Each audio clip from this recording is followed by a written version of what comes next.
Welcome to my channel Invest with Jiri. In today's video I'll be showing you how to add key buy indicators for long-term investors to a stock spreadsheet.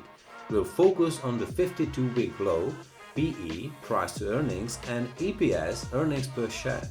Then in the main buy alert column we'll evaluate these indicators to help inform your buy decisions.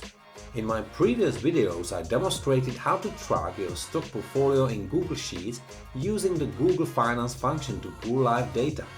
We set up key metrics tailored for long-term investments, and later we enhanced our tracker with dynamic charts. These charts visualized portfolio distribution, percentage gain-loss, and compared total investments to market value. We then took it a step further by creating a professional stock dashboard that displayed important metrics like total investment, portfolio value, and percentage return. Google Finance offers a wide range of functions, from tracking highs and lows to providing data on PE ratios, volume, yield percentage, and more. For the sake of simplicity, I've selected these three parameters that I believe are essential for long-term investors when looking for buy signals: the 52-week low, PE, and EPS.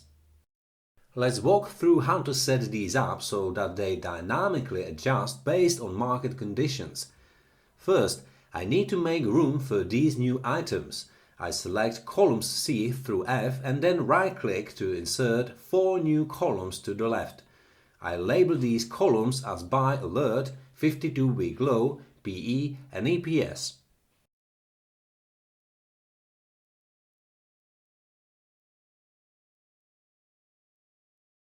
I'll also add a row under the header row where we can set parameters for evaluating entry points for our stock trades. I click on row 11, then right-click to insert a row below.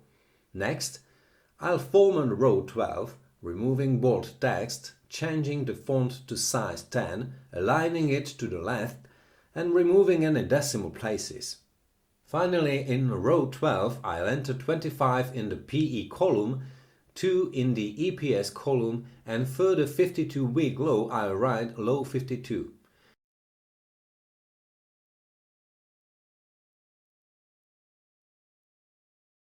In column F, I'll input the formula equals if bracket Google Finance bracket B13, EPS bracket greater than $F $12, buy, hold bracket.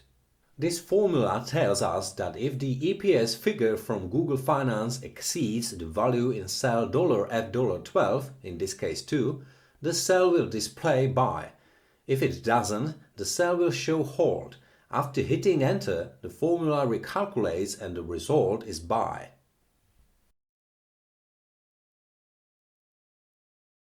By using a dynamic reference to $F $12, I ensure that if I want to quickly adjust the main parameter influencing the EPS results, I only need to change one number. This way, all the cells tracking this parameter will recalculate automatically. If I were to refer directly to F12 without the dollar signs, expanding the formula to other rows would cause errors because the cell reference would change. By fixing the position of the cell with $F $12, I can drag the formula across other rows and everything will work seamlessly. You will notice that many of the results show buy, but to make well-informed decisions, I need to monitor more than just one parameter. Now, let's briefly explain what the EPS indicator represents. EPS, or earnings per share, is a financial metric that shows a company's profitability on a per-share basis. It's calculated by dividing the company's net profit by the number of outstanding shares. EPS is an important indicator for investors as it provides insight into how much profit each share of stock is generating, helping to assess the company's financial health and growth potential. Next, I'll move to the PE ratio in column E and add a new formula equals if bracket Google Finance bracket B13, PE bracket less than $E $12, buy, hold bracket. This formula will determine if the PE ratio is less than the set value in $E12, which we've designated as 25. If the PE is lower, it will show buy, otherwise it will display hold. I'll drag this formula down to other rows. As with the EPS formula, I can change the value of $E12 in one place and all corresponding cells will update. So if I feel that 25 is too low, I can easily change it to 50. Sometimes the results show #NA, which means Google Finance couldn't retrieve the necessary data. I have two options here. I can manually input the value, which removes its dynamic nature, or I can leave it blank and move on. So what does the PE ratio tell us? PE, or price to earnings ratio, is a valuation metric used to determine if a stock is over or undervalued. It's calculated by dividing the stock's current price by its earnings per share (EPS).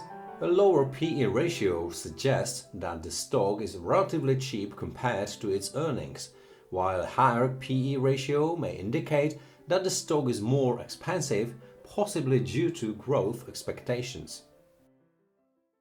In column D, I'll input this formula. Equals if bracket Google Finance bracket B13, price bracket less than or equal to Google Finance bracket B13, $D12 bracket, buy, hold bracket. This formula evaluates whether the current stock price is lower than the 52-week low, which tracks the lowest price over the past year. If the condition is met, the cell will display buy, otherwise it will display hold. The formula references $D12, which contains low 52.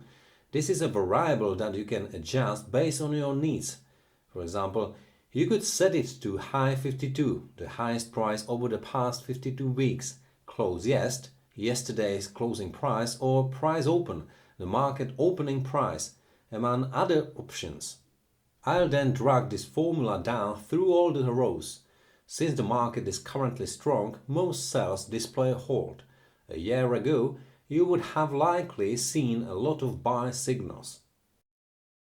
Lastly, I'll add a buy alert column, column C, to serve as the primary indicator for evaluating the newly added metrics. If all cells in columns D through F display buy, the buy alert column will also show buy. If any of the cells show hold, the buy alert will show none. In an empty cell, I'll input this formula.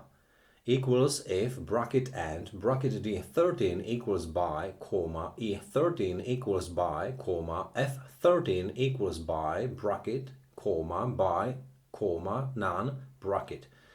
Once I press enter and drag the formula down through the rest of the stocks, I'll be able to quickly see if there is a buy opportunity. Now, let's format these new columns so it's easy to spot which indicators are flashing by. I select all the rows in columns D through F and right-click to choose View More Cells Actions and then Conditional Formatting. I select the option is equal to, type in buy, and choose a green color. After clicking done, I'll add another rule, select is equal to, type hold, and pick a gray color, then click done again.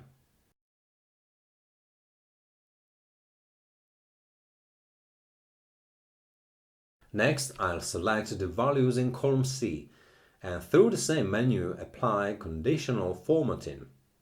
I choose is equal to and type none. Then set the background to gray and the font to white.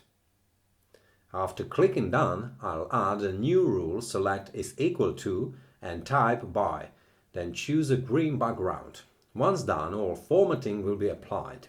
Since none of the rows are currently showing a buy signal, I'll change the value in D12 from low 52 to high 52 just for demonstration purposes.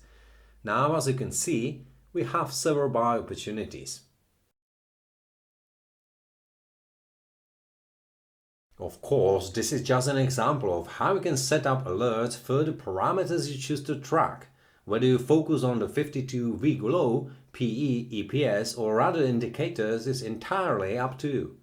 This is simply a demonstration of how to work with dynamic parameters. I'll revert the value in D12 back to low 52 and tidy up the top section of our dashboard.